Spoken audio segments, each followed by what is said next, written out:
Cadê? Este Facebook, eu vou te dizer, ele é lertinho. Não entrou? Mais lerto que eu. Uau, estamos ao vivo então. Gente, hoje, dia 5 de julho, né, tenho aqui o prazer, a honra de receber, né, um amigo contrabaixista, né, os amigos contrabaixistas, professor, colega, Marcos Machado. Bem-vindo. Obrigado, um prazer estar aqui. Então, Marcos, eu acho que a gente se conheceu, foi numa ASB, Marcos? Foi na SB, eu acho que foi em Indianápolis? Indianápolis? Eu acho que foi em Indianápolis. Brasileiros, a gente fez umas fotos assim, os brasileiros na convenção e Ou tal. foi São Francisco? Não, foi em Indianápolis. Foi Indianápolis. Indianápolis ou Indiana, não lembro. Lá, naquele lado. Lá naquele lado, lá. Naquele lugar, mas faz um tempinho. Faz muito tempo, é. Deixa assim. Deixa assim, deixa assim. Então, e muito legal te reencontrar. Legal que a quarentena nos deu essa oportunidade, né? Essa é uma das coisas que a quarentena está fazendo, né? Aproximando um monte de gente, amigos, até família. Eu estou mais em contato com família agora do que antes. Até a família! Até a família! Você sabe que eu contei aqui outro dia que eu fiz a festa junina da minha família no Google Meet? Festa junina, todo mundo vestido a caráter, teve correr elegante e bingo. Nossa, tudo. Teve de tudo no Google Meet. Durou quase 4 horas a festa. Entendeu? Então, o bom de tudo é que a hora que acabou, você desliga o computador e assim, nossa, a minha casa está limpa. Isso é verdade. Ou pelo menos aquela seção da casa que aparece, né? Bom, você sabe, né? Que tem coisas que a gente não mostra no vídeo. Mas, enfim, ô Max, conta um pouquinho para nós como é que tá aí como é que tá a quarentena aí no Mississippi, né? Bom, agora, como em todo o país, essas 2 últimas semanas começaram a ter muito mais casos, né? Muito mais casos, porque deu a famosa relaxada, né? Eles deram uma relaxada, o pessoal começou a sair, praia, e aí os números agora estão super altos, como nunca tiveram mais alto do que lá mais pro princípio. Então, eu não sei, agora começaram as conversas de escola, retornar, universidade, e eu não sei como vai ser, porque no momento que a gente está agora, está bem complicado. Muitos casos. Voltou com peso maior, então. Voltou com muita força, muita força. E agora, depois desse feriado, agora eu imagino que seguindo essa lógica, daqui a 2 semanas a gente vai ter mais um outro... Sim, porque ontem foi o grande 4 de julho, né? Você sabe que vários amigos meus que eu normalmente mando Happy 4th of July, me responderam assim, Sônia, não tem muito o que comemorar, sabe? É uma tristeza. Assim, foi bem diferente ontem, bem diferente. Normalmente, assim, a gente escuta muito mais barulho, muito mais, mas ontem foi meio etéreo, assim, foi meio esquisito, e eu assisti um pouquinho só do evento que sempre a Casa Branca faz, né, com o Trump, e foi surreal, assim, surreal. O jeito que ele tava com a primeira-dama, é um troço, assim, parece um seriado, assim, não parece a vida real. E eu meio que respondi para algumas pessoas, assim, eu falei, eu sei exatamente como é que é, né? Não ter nenhum prazer em comemorar o Dia da Independência com um governo incompetente. A gente tá muito parecido, né? Muito parecido, infelizmente. Eu imaginei, né? Porque nos Estados Unidos sempre se teve um orgulho tão grande, né? Da pátria. Eu acho nesse sentido muito ruim, porque essa é uma parte que eu acho boa, você ter orgulho da sua pátria, né? Dadas as proporções. Mas, enfim. Bom, o pessoal está entrando por aí. Você sabe, né, que no canto superior direito, no comments lá, você vê o que as pessoas estão escrevendo. Tá. Olha, a família está aí, ó. A família chegou. Né? A Marta Machado. Minha mãe, Ó, prometo que eu vou falar só coisa boa dele, tá? Por favor, né? Mente bastante. Não, e daí ela vai falar, é claro, não tem nada ruim para falar do meu filho. Óbvio, óbvio. Mas não tem mesmo. Ô, Max, conta então para nós, como é que tá? Eu não sei como é que você faz isso. As pessoas estão pasmas que eu estou na live 107. Você já fez 1 ano de live seguida? Né?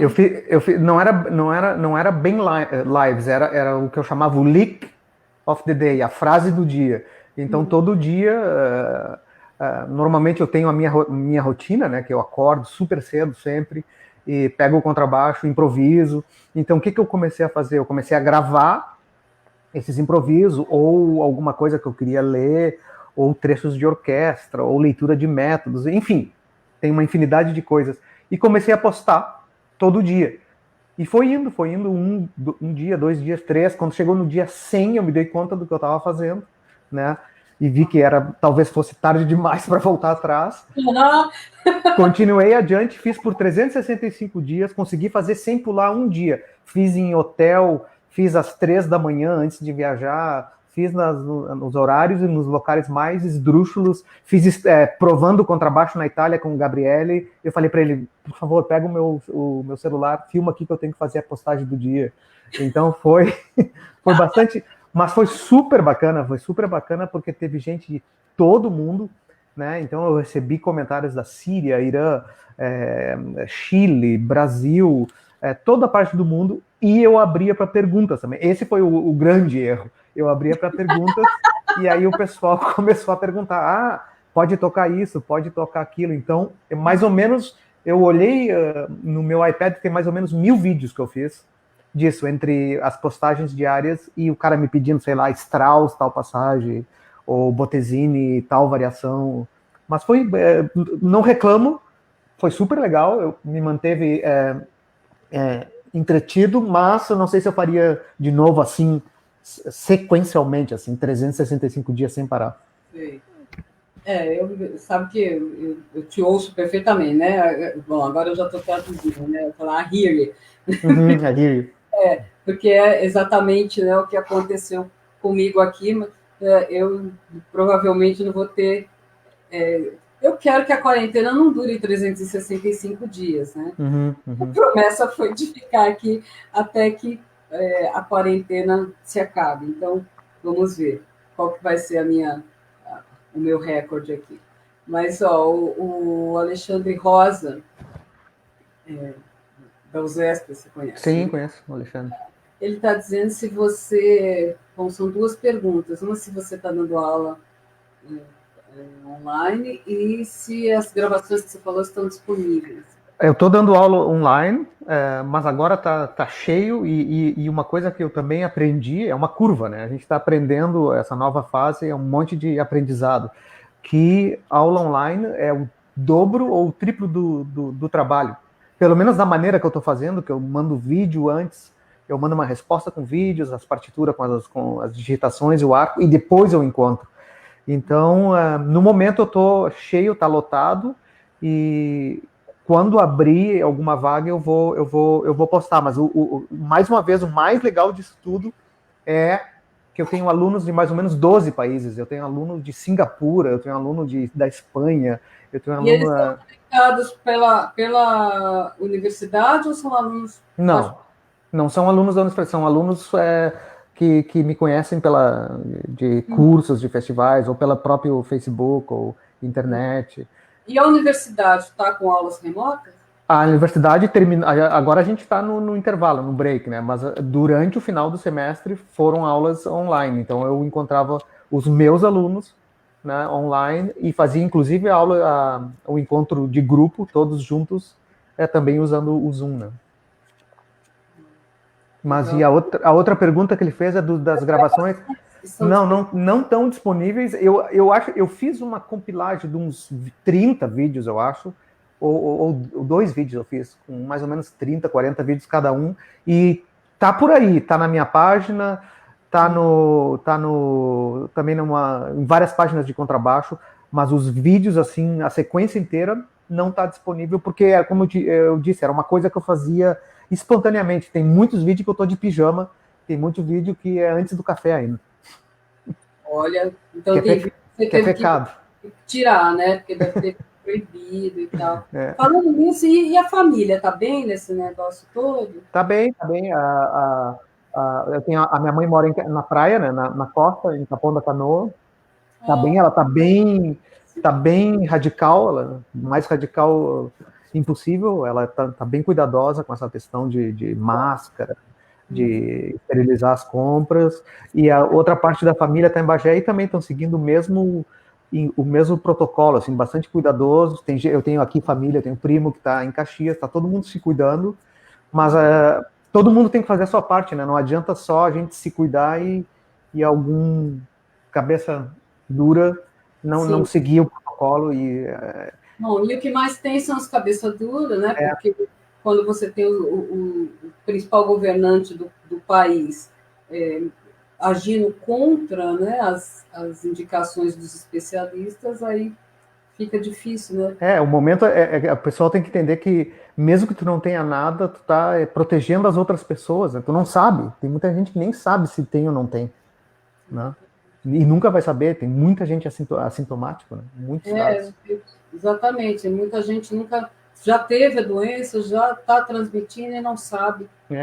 Eu tenho amigos que suspeitam que tiveram, tudo indica que eles tiveram, mas não sabem, né?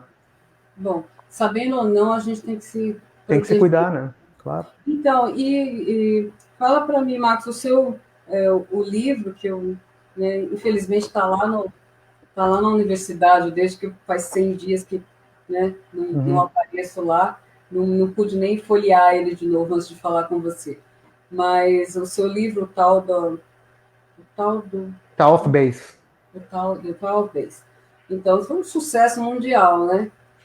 Você esperava isso? Como é que foi? Você está preparando o volume 2, né? Acho que não saiu. São 4 volumes. O volume 2 está aqui. Eu sei que ia ter gente que perguntar. Está aqui, está praticamente pronto. Só falta algumas edições, alguns toques finais. Não, eu não esperava, Sônia. Eu não esperava mesmo a repercussão do livro. Até porque ele entra em algumas coisas bem que podem se tornar controversiais, né, dependendo da onde o livro vai parar. Mas o que eu notei foi assim uma resposta incrível. O livro já vendeu em mais de 50 países. Um monte de universidade está usando o livro, inclusive o Conservatório de Paris, lá o Thierry Barbet. Quando eu tive com ele lá, ele comentou comigo na frente de outras pessoas que ele achava o livro assim o mais importante já escrito para a mão esquerda. Eu fiquei reagi com uma expressão assim e ele me olhou. Eu não falaria isso só por falar. Estou te falando o que eu realmente acho. E ele é muito correto, né? Ele é muito. Então o livro tá indo super bem, né? Muita gente usando, muita universidade, e isso me inspira a trabalhar mais ainda, tentar terminar o segundo agora, nesse verão, o volume 2. O volume 3 já está bastante adiantado também, né, que é Arco, e eu estou super feliz, mas honestamente bastante surpreso, principalmente com alguns países, como, por exemplo, a Alemanha, que é um país que a gente sempre pensa que é mais tradicional. Eu nunca pensei isso, né? Eu sei que a Alemanha, na realidade, é super progressivo, né? Mas no meio musical a gente tem essa tendência de achar que a Alemanha é um país muito tradicional e que o livro seria... contrabaixístico, né? Pelo Isso, pode. Mas no Brasil. Isso, pode ser. Mas é um dos países que mais comprou o livro. Assim, é impressionante o número de vendas do livro na Alemanha. Então, quebrou um monte de estigmas que eu tinha. Assim, será que o livro vai vender bem em tal país? Então, é meio que global. Assim, ele está caminhando por várias partes do mundo. Que legal. Então, tem uma pergunta aí do Pedro Porto para você. Sobre talvez, mas ainda da utilização do terceiro dedo. Se você um pouco disso. Isso é um tópico que sempre o pessoal dá mais atenção do que realmente merece, porque não é uma coisa nova, né? Eu não vou considerar a escola italiana que usa o dedo 3, mas eles usam de uma maneira diferente, né? Eles usam o dedo 3 junto com o 2, né?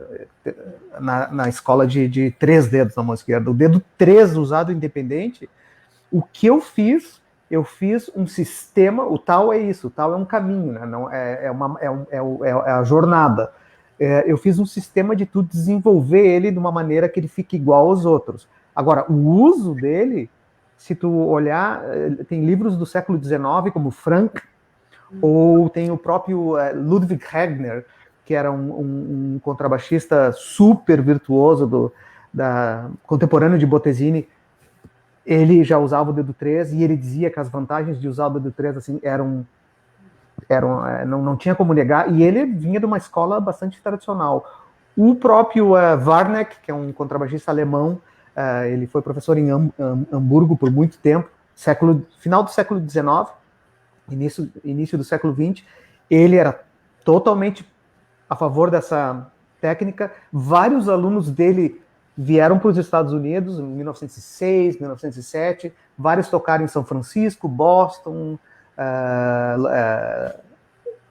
Pittsburgh, e todos eles usavam já essa técnica. Dragonete existe, o pouco que a gente sabe de Dragonete, mas a gente sabe que ele usava o dedo 3, ele usava tudo, né? Capotasto no grave. Então é uma coisa que é bastante usado. O Nani, no método dele, no final lá, ele mostra a importância do dedo 13 e apresenta alguns exercícios.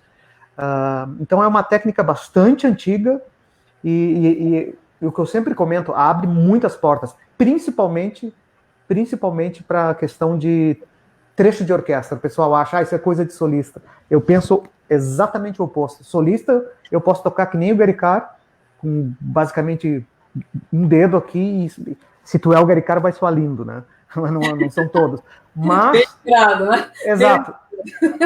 Mas, se tu quer casar, né, casar com a digitação de um cello ou de um violino em Mozart ou em Beethoven, no que seja, esse dedo 3 abre uma porta assim incrível.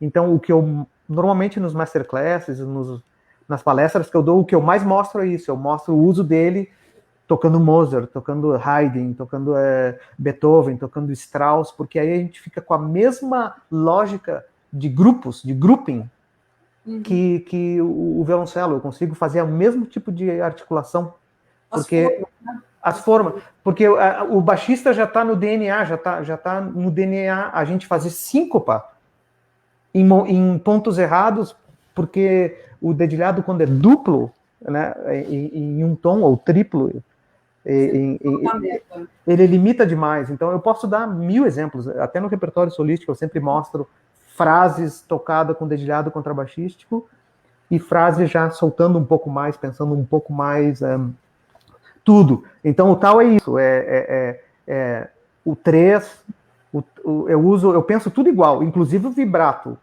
Obviamente que eu sei que o vibrato tem uma cor diferente em cada dedo, e eventualmente eu vou optar por um ou outro. Mas no tal, eu treino para ter exatamente o mesmo vibrato.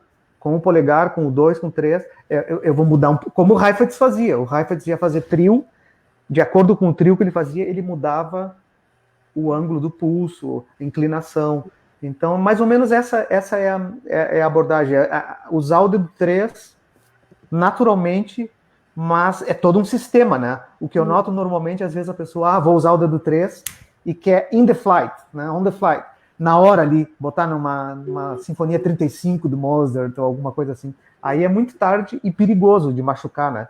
Tem todo... Exatamente, esse é o que eu ia te falar. A pessoa que... Eu vim de uma formação de usar, né, a técnica de 1, 2, 4, e quando eu fui introduzir o dedo 3 no trabalho com a Diana, que usa muito, né? E aí foi só no trabalho com ela, então foi bem tardio. Então nem sempre eu consigo, porque é uma questão de musculatura mesmo, né? Claro. Nem sempre eu consigo, mas eu, quando precisei estudar trechos de orquestra, especialmente do período clássico, utilizei bastante. E salvou. Né? Salva. Eu fazia audition e tal, claro que depois eu não fui trabalhar em orquestra e não me distanciei um pouco desse repertório, a não ser nas aulas, né, que eu lido com os alunos, mas não é a mesma coisa que tocar em orquestra regularmente, que é uma coisa que eu não faço. Né? E uma outra coisa que eu sempre comento, o pessoal fala do dedo 3, mas o diferencial que eu uso na minha técnica, eu uso o dedo 3 com o mesmo conceito que eu uso o 2 em pivô. Então, eu posso estar tocando um dedilhado maluco, sei lá, um hindi, que se chama de Davidov, que era um cellista, de eu tocar, por exemplo, sei lá, dó sustenido com o dedo 3 e 4. Muito rápido, mas em nenhum momento eu estou estendendo a mão. Eu estou sempre transferindo o peso de uma mão, de um dedo para o outro. Essa é a diferença. Eu não uso isso aqui. Claro. Isso aqui. Eu evito abrir a mão assim. Eu uso esse gesto. Eu estou usando 1, 2, 3, 4, 1, 2, 3, 4, 1, 2. Mas eu não estou usando 1, 2, 3, 4 assim. Que é uma coisa que a gente vê muito no trabalho de iniciação do George Vance, né? Isso. Então, eu evito muito ter o peso central aqui na mão, essa tensão aqui que tu tem quando tu tá com a mão assim, aberta, né? Então, eu estou sempre relaxado e transferindo o peso de um dedo para o outro. Esse eu acho que é a informação que o Alexandre perguntou ali, mais importante do dedo 3. O Pedro Porto. Pedro Porto, isso, Pedro Porto e o... o Alexandre está dizendo que o dedo 3 na 40 de Mozart é fantástico. Isso. Não só na 40, na 35, 36, 39... 34... Né, na 248. 248, tudo. O dedo 3 funciona. Então, bom, mas outra coisa que eu queria te perguntar é como é que você está lidando com a prática fora da docência, né? Com a prática artística e durante essa quarentena, como é que está sendo? Eu sei que você fez estreia de obras importantes, como Proto, né, trabalhando em colaboração com compositores contemporâneos, que é uma coisa que, né, a gente tem em comum, a gente gosta de fazer, né, trabalhar com compositor. Como é que está esse trabalho agora, na quarentena? Tá, agora, o que está mais ou menos engatilhado agora, eu estou pensando em fazer um novo CD, né, então eu estou no processo de finalização de repertório, que eu estou pensando em gravar um CD duplo, solo, sozinho, contrabaixo solo, e um outro CD com o professor Ney Fialkov, que é o professor lá da URGS, da Federal do Rio Grande do Sul, super pianista, que a gente grava junto. Então, para esse CD com o Ney, com o piano, o carro-chefe é uma sonata que foi escrita para o nosso duo, que é um professor aqui da universidade, que ele era professor na Curtis, e depois ele veio para cá, que se chama Zaninelli.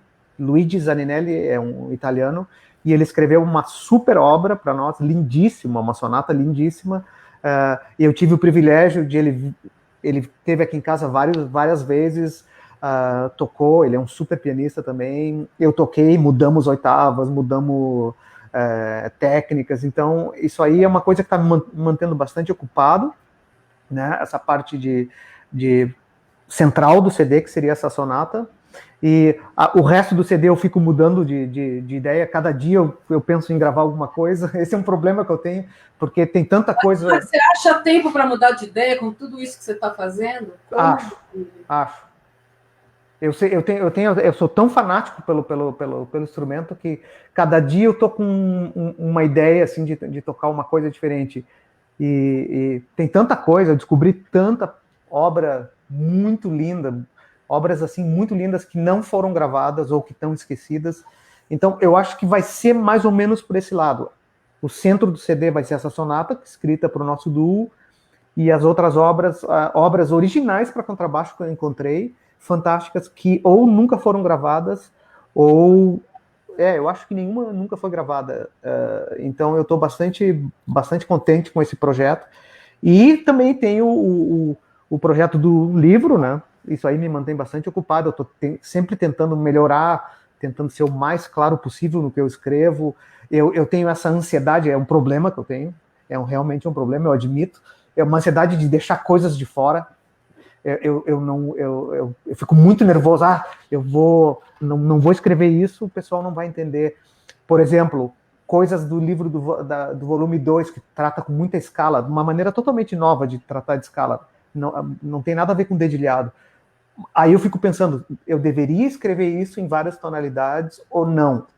Aí, por questão de espaço, eu decido, não vou escrever. Aí depois, um dia depois, eu leio um artigo de pessoas dizendo que quando o Carl Flash lançou a primeira edição do livro dele de violino, ele lançou só em Lá maior. E o que aconteceu? A maioria do pessoal, inclusive os alunos dele, tocavam muito bem os exercícios de Carl Flash, a sequência deles, em Lá maior, mas não tocavam em Ré bemol. Aí eu mudo de ideia. Aí eu tenho que começar a escrever. Então essa loucura permeia o meu dia, o dia inteiro nesse... Sabe, mas eu acho que aqueles métodos do Carl Flash e alguns outros, apesar de ter coisas maravilhosas, tem esse problema que o método, eles não eram pensados para você trabalhar sem um professor. Exato, exato. Então, o que acontecia é isso. Você pega o método, como até hoje em dia o pessoal, até pouco tempo atrás, pegava um xerox sem índice, né? Aí, agora baixa um PDF de algum site de alguém também sem nem identificação e vai fazer. Então, você não tem o método não traz, ou ele não traz a informação completa de como é que o exercício deve ser feito, né? Porque pressupõe que você vai trabalhar aquilo com alguém que vai te orientar. Uhum. E as pessoas têm acesso ao material e vão trabalhando. É como o pessoal que trabalha o método Suzuki sem conhecer filosofia Suzuki. É muito complicado. Pega o livro e começa a tocar as musiquinhas. Aí não dá certo. Fora de contexto, né? Tu tem que saber o contexto do livro, né?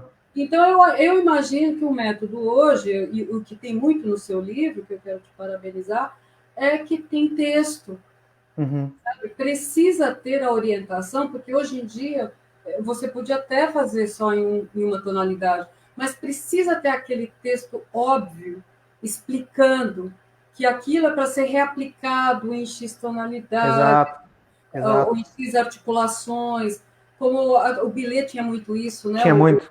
Os comecinhos de cada tipo de arcada. Quer dizer, você não precisa escrever o exercício inteiro em cada arcada, mas só o fato de ele colocar A, B, C, D, E, F e colocar o começo, né?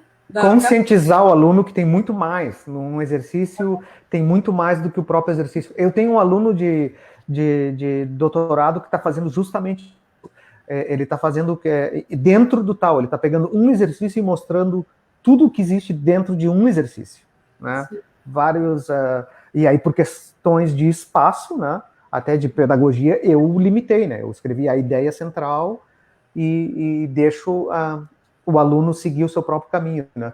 Mas no volume 2 eu estou tentando ao máximo ser o mais claro, o mais possível didático, porque lidando com escala é um outro tipo de tópico, né? E é uma maneira nova, não é? Porque os livros que a gente tem na literatura de contrabaixo é uma escala com dedilhado em cima, e o meu livro não tem absolutamente nada a ver com isso. São maneiras de tocar escala criativa, melódico. Eu sempre pensei assim, como eu estudava com o Rabai, ele falava, né? Tem que tocar 2 horas de escala por dia, e eu pensava assim, como que eu vou tocar 2 horas de escala por dia? É muito chato, né? É muito chato. Então o livro é isso, e eu acho que eu consegui fazer um livro que vai ter até o risco da pessoa só ficar estudando escala, querer estudar só escala durante o dia inteiro. Eu vou ter que botar um aviso ali, por favor, não faça isso, né? A vida não é só escala. Não é só escala. Mas muito disso está no trabalho da Diana também, que foi da Diana Gannett, né? Da ideia das classes. É isso, é um cue sheet, né? Uma folha que você passa um semestre estudando. Porque as ideias precisas ali e que são aplicadas N vezes e que é muito difícil de fazer sem a orientação. Justamente porque é uma única folha, se você não está... Né? Tem que estar sempre... É o que eu sempre falo para os alunos, você tem que estar sempre em contexto. Por isso que eu passo o dia inteiro pesquisando e lendo. Eu não posso, por exemplo, uns meses atrás eu ia tocar uma obra de Marangoni. Aí eu preciso saber sobre Marangoni. O que eu fiz? Eu pesquisei, achei um site na Itália que tinha um super raro, que tinha toda a coleção de livros dele. Eu acho que eram 10, 12 livros. Comprei tudo, passei uma semana devorando aquilo para ter uma compreensão de como que ele escrevia, que tipo de linguagem preferência dele de digitação. E isso que eu tenho feito nos últimos 30 anos é isso. Eu só posso opinar sobre Simandl, ou sobre o Regner, ou sobre, sei lá, sobre qualquer uma dessas escolas, se eu realmente domino, né? Então, eu me sinto bem confortável em tocar, por exemplo, concerto de Bottesini com a escola tradicional, ou com a escola totalmente Rabá, ou a La Edgar Meyer. Eu preciso... Isso é uma coisa que eu tenho pessoal. Eu preciso saber fazer isso para poder transmitir para o meu aluno e de uma maneira mais científica, não daquela maneira antiga de aqui está o meu dedilhado, assim que eu toco. Né? Sim, claro. Olha, eu queria dizer, a gente está chegando nos 30 minutos, mas tem uns recados. A G Cortes está dizendo que é aproveitar para fazer uma propaganda da família. Meu pai, Edmundo Villani Cortes, tem uma peça muito bacana para contrabaixo solo, chamada Ponteio. É uma peça muito, muito legal mesmo, que eu tive a honra de fazer a estreia dela. Solo, para contrabaixo solo? Sim, e eu fiz legal. A edição também.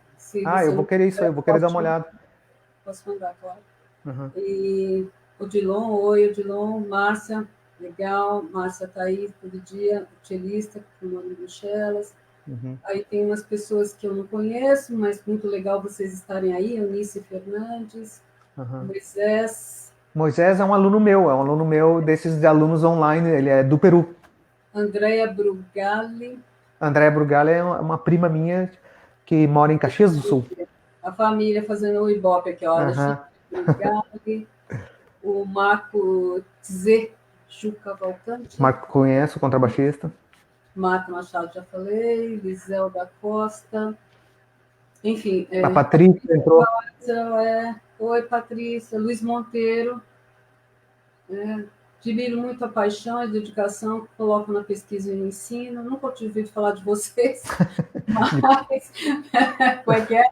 mas em um minuto percebi isso e não tenho dúvidas. Beijinhos de Portugal. Obrigada. Legal, Lu. Beijinhos de Portugal. Legal. Jorge Helder tá aí, ó. Super baixista, Jorge Helder. Sou muito fã do Max e eu sou muito fã de vocês dois. Olha que bacana, do Jorge Helder e do Max também. Mas, Rosana Caetano, às vezes eu fico confusa vendo seus vídeos, se me dá ânimo ou desânimo. Rodrigo Favaro, Rita Domingues. A Voila. Voila entrou? Entrou. Então, Voila é outra guerreira incansável, né? Sim, incansável. Incansável sempre. Impressionante. Ela perguntou ali alguma coisa de escrever um livro sobre as pesquisas, sobre a história do contrabaixo. Estou pensando. A sua internet deve estar mais rápida que a minha, porque eu... Não, agora eu estou vendo, tá.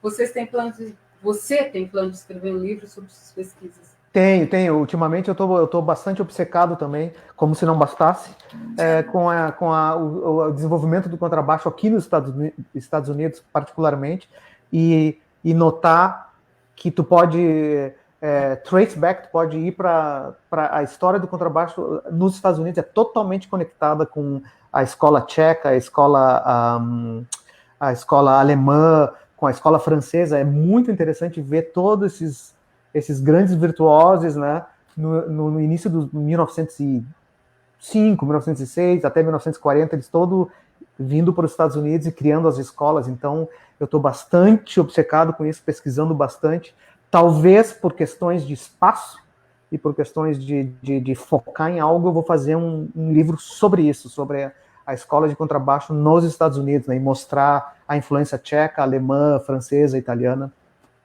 Vou fazer.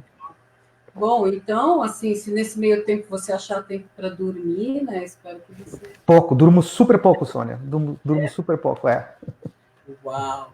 Não, mas, ó, super legal conversar com você, Marcos. Pelo jeito, eu vou ficar aqui para sempre, então... Acho que sim, Sônia. Acho que eu vou ter que fazer uma segunda live, porque tu vai começar a repetir. Né? Então, já falei, eu tenho um amigo que teve aqui, um trompetista, que falou assim: Sônia, trata bem seus convidados, porque você vai precisar chamar eles de novo. Com certeza. Infelizmente, sendo realista, eu não vejo a situação melhorar em tão pouco tempo. Assim, eu acho que isso aí vai se estender um pouco. Pois é, então. Então, assim, daqui a um tempo, a hora que você lançar o tal 2 aí, você volta. Não sendo o tal 10, né? Não, pelo amor de Deus, Marcos. Não, eu adoro estar aqui, eu adoro estar com vocês. Mas não assim, tanto, né? Eu não consigo. O ritmo do Marcos é um pouquinho. Né? Eu preciso dormir. Então, porque, além de tudo, eu sou bem preguiçosa, eu gosto de dormir, sabe? Mas, enfim. Eu sou o oposto, eu fico nervoso quando eu vou dormir. Vou te indicar um remedinho bom. Não dá um remedinho. Você toma em 15 minutos, você 15 está minutos, já foi. dormindo. Mas eu te falo offline. Bom, gente, ó, muito obrigada, tá, por mais um dia aí acompanhando a gente na live. Super obrigada, Max, por achar um tempinho aí nessa rotina maluca. Domingão ainda. Para mim não está fazendo muita diferença. Para mim, domingo. Mas, enfim, é domingo. É domingo, é domingo. Emenda de feriadão para você. Isso. Mas, assim, muito obrigada, um prazerzão. A gente está sempre falando um oizinho e tal, mas Isso. a gente poder se falar, né? Isso, então... é um prazer. Obrigado pelo convite. Parabéns pela iniciativa, né? Tá sendo super bacana esse negócio de ver essas pessoas, né, convergendo a um ponto e falar sobre música num momento como esses, né? Mostrar a importância da música, a importância das artes num momento como esse. Então, tu tá de parabéns por fazer esse tipo de trabalho. Só é possível com vocês todos, né?